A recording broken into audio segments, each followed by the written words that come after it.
Carol, thank you for that great question. And Luisa, I love how you were true to yourself and you shared your own vulnerability. And I typed on the chat because I am also, my mentor is Siri. And I understand when I am lazy and I'm slurring my words, then she comes back with really weird words. At this point, I believe, unless what does our timer have to say? I believe we are Yeah. we, yes. And Okay, don't mind fine. Helen, it's not you. I just am obsessive with time, and people in the club know that. So we have, I, I mean, I know there's many more questions, and I'm sure that Luisa will be happy to respond through email later. But at this point, I believe it is time for us to thank her for her wonderful insights.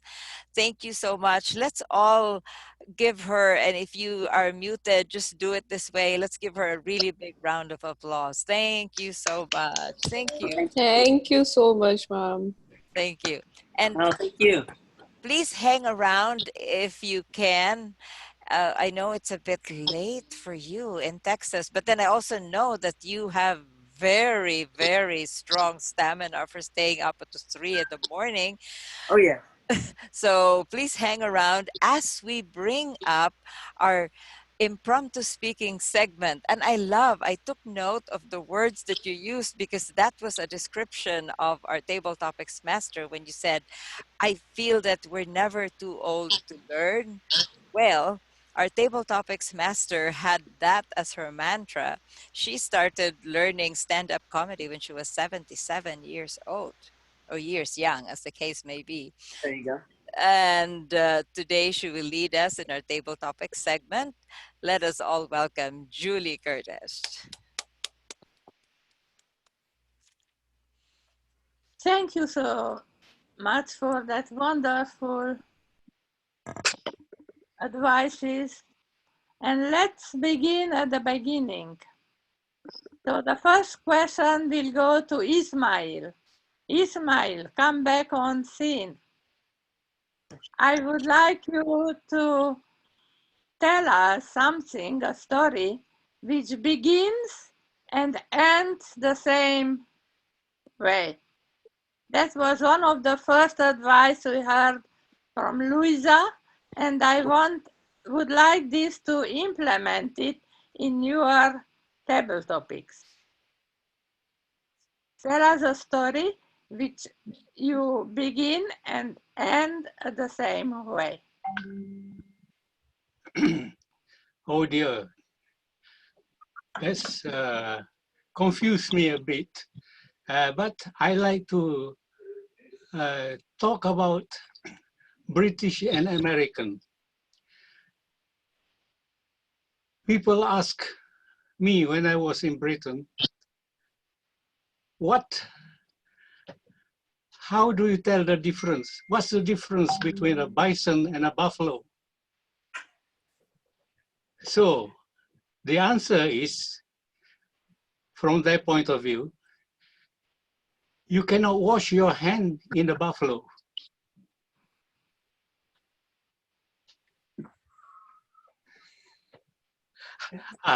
I am sorry, because some British people say, we wash your hand. When you wash your hand, use the bison. Bison. Yeah, that's. But there was a story. Julie asked me to tell a story. This man went to the petrol station, and the petrol station man looked at in his car and said, "Hey, you got two penguins sitting on the back seat of your car. What's with it?" The man said, "Oh, I found them on the roadside. I picked them up and put them there. I'm not sure what I do with them now." The man from the petrol station said, "Why don't you take them to the zoo?" "Oh, that's a good idea. That might be what I'll do." Then 2 days later, he turned up at the petrol station again, and the man asked him, "Hey, you still got the penguin in your car. Why? I thought you were going to take them to the zoo. So the man said, yes, I did take them to the zoo, but today I'm going to take them to the beach. Thank you very much.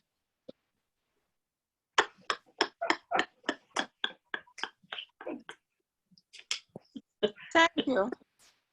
There is one problem. It is, of course, about cultural differences. And there is also what we speak about, so the audience understand well. Luisa told us again and again about cultural differences, but Michelle told us 3 years or 4 years ago something about how the food affected her in America when she arrived from Philippines, and how the beginning was so surprising to her. Can you tell us a story which you told about differences that you found between different countries? Julie, are you asking me or are you calling somebody else? I am asking you. Okay, I wasn't sure. Okay, I think the best story is my experience in Paris because the convention is going to be in Paris this year, and I I was in Paris the first time in 1999. I don't know why I didn't know back then that escargot meant snails. It just sounded so sexy. Escargot. And oh god, when the plate arrived in front of me, I almost literally jumped up. Fortunately, it wasn't a snake. A snake I would have jumped up, but still I I had to hang on and pretend that I was not repelled. But it's so I've learned that words can sound really sexy, like escargot. Would you care, Michelle? Would you care for some escargot, sautéed escargot? And I'm like, sure, oui, monsieur, escargot. And it was snails, and they were still in their shells, which made it worse. And then there was this little thing coming out. I do understand that certain food are special for certain cultures. I realize I'm from the Philippines and we have our share of very weird kinds of food. We have, for example, the chicken feet that's fried and hanging on the vendor stalls, and it even has a nickname. It's called Adidas for the shoes. And of course, we have balut. Anybody who's been in the Philippines would have been enticed to try balut, which is I think, a week-old duck egg with all the feathers already there and the beak, and then it gets boiled. However, menfolk, it is supposed to really be good for virility. It's supposed to beat the what are these blue pills and all that. I don't know because I don't like it. I don't like the texture of the duck hair. But hey, talking about food, each country has its own weirdness. Back to you, Julie. Thank you. Now, speaking about accents and different way of speaking, who can have more accent sometimes, like me? I try to learn American English accent and so on, and won a contest when I told them that the bestseller book in America is how to get rid of British accent. And then I decided I will remain with my Hungarian accent. Now, Elizabeth, could you tell me what is the secret of understanding me and understanding others who speak with strong accents. Tell me a personal story you remember about an accent.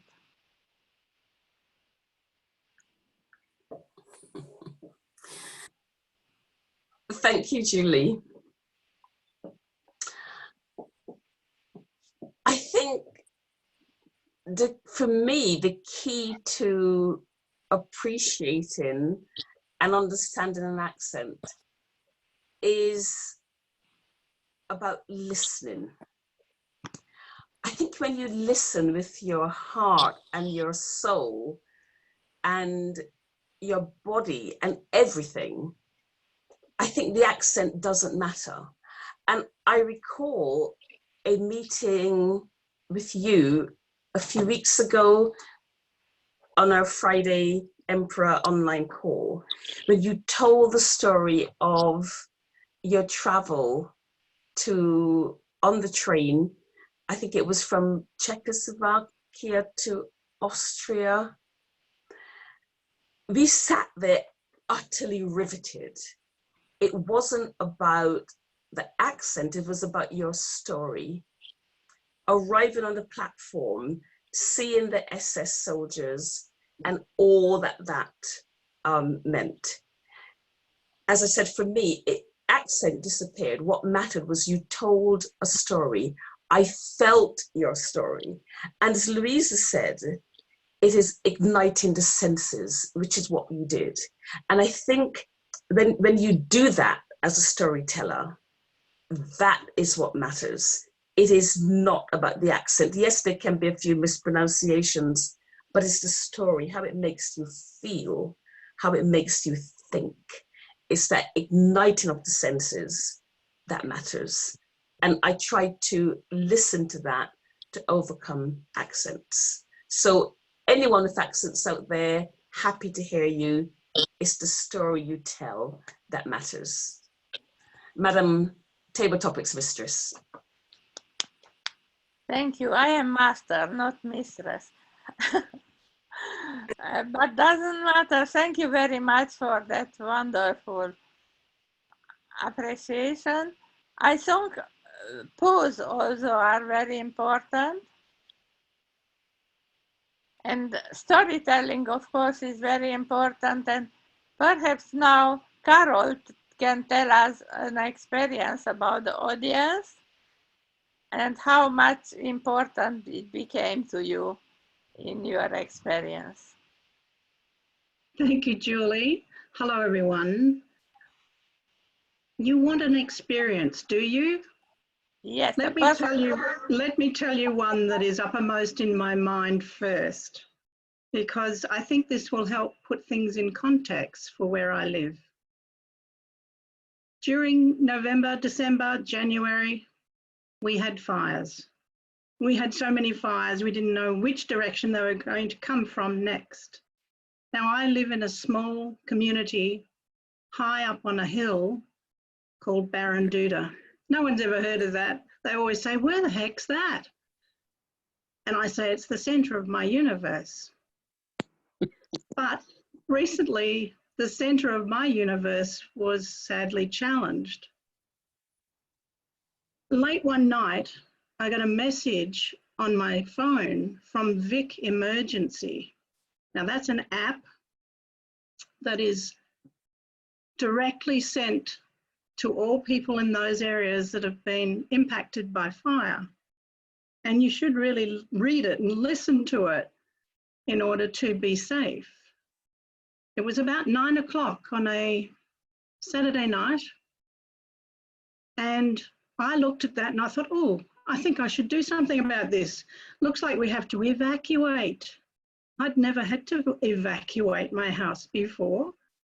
Pretty blasé about it, but we had bags packed and we knew where our special papers were, you know, Alex will, my will, all of those really special things like passports. We had all those.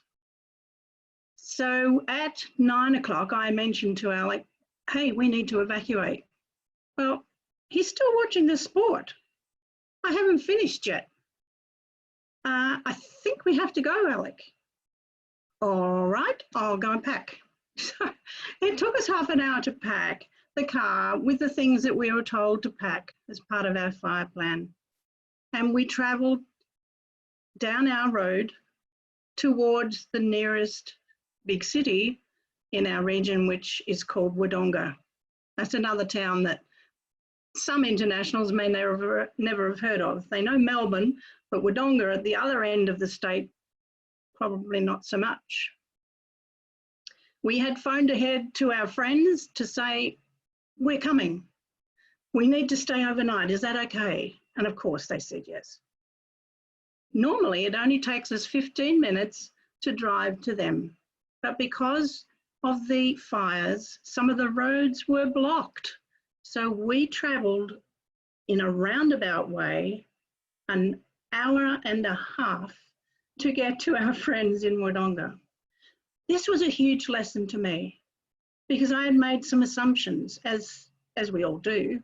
It'll be right. It's just a minor fire, nothing to worry about. It's not coming our way. But it really made me stop and think. You need to be prepared. You need to know what to take. And you need to know that you can get somewhere without the roadblocks. So when I'm telling this story to people in my clubs here in northeast of Victoria, they get it. They understand it because they've actually been through it themselves. If I was telling that story to others, I might have to expand a lot more. Back to you, Julie. Thank you. Madam Toastmaster Michelle, do I have one more question or it is the time to finish? Well, it depends. If you have a short question and a short answer, I believe we have time. Okay. So, let me see the audience. Is there someone who is volunteering for my last question between you? Helen? Okay. So, Helen, I would like you to demonstrate voice variety because, or any of other senses. But I think voice is one of the very important things that we can vary by a dialogue if possible, and personal story because we are personal storytellers here. Ellen? So it's very important to start with a very dynamic voice in order to be able to capture your attention. But normally I speak in quite a soft voice, and that can become a problem for me. And I also have, as you can probably tell, a British accent.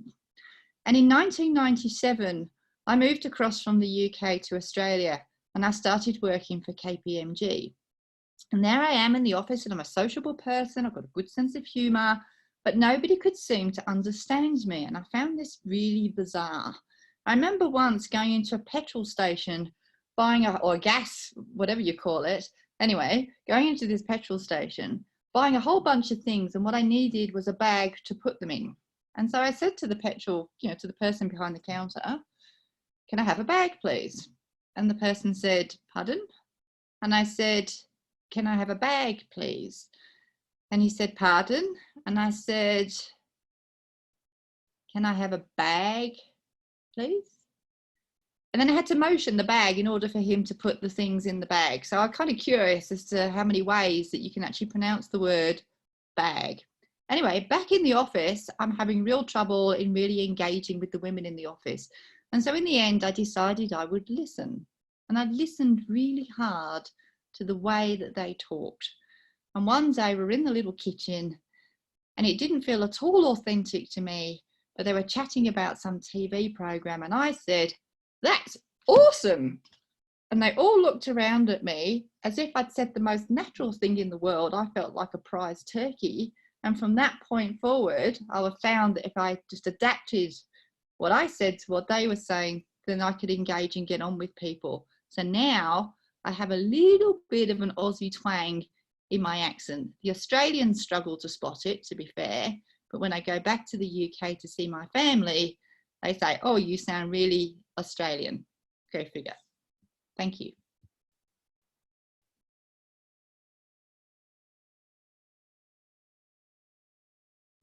Can't hear you, Julie.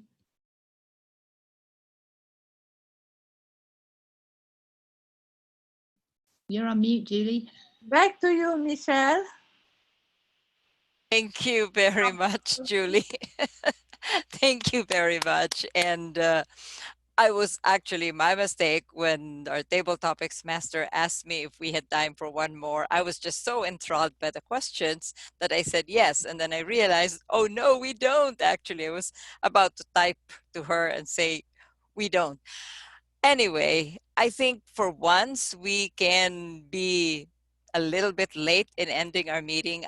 I believe that we are justified because we had such a wonderful session, learning session. I have really enjoyed being your table topics being your Toastmaster. Let me now bring back our.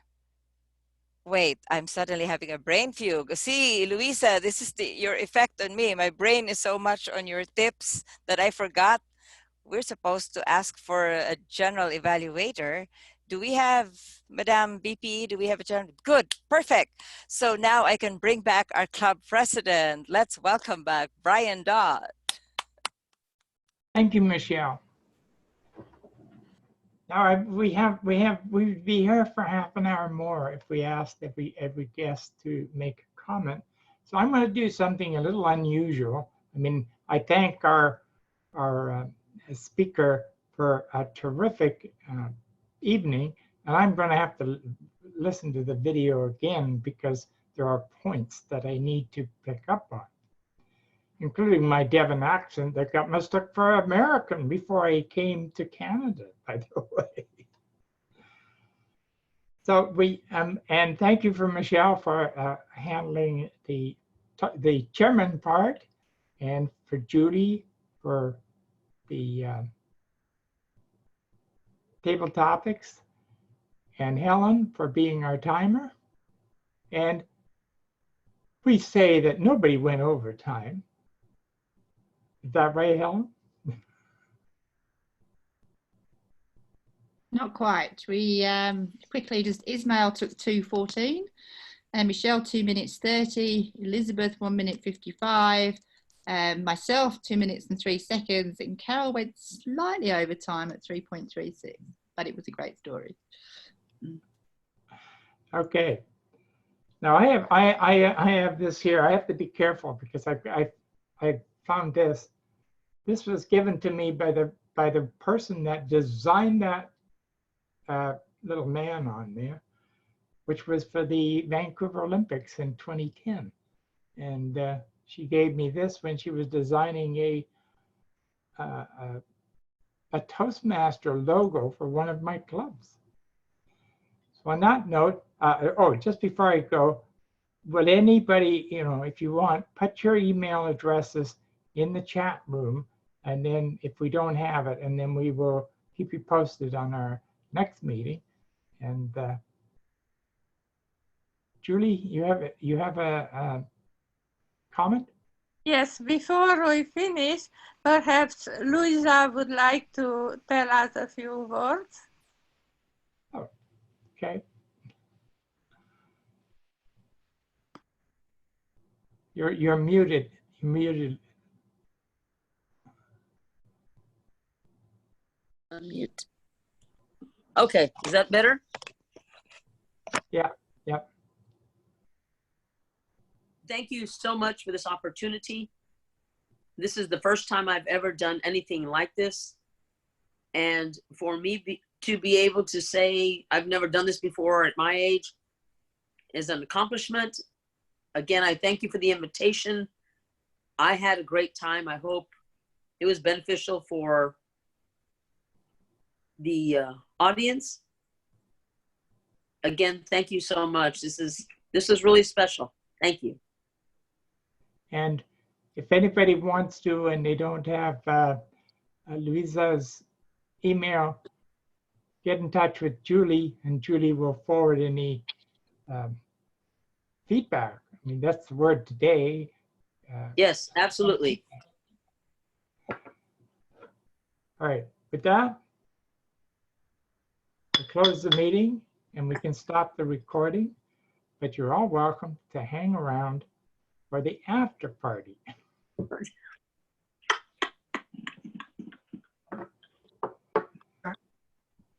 It was a recording. Now Recording it. Oh, the we're recording is still still. recording. We're still recording. Okay.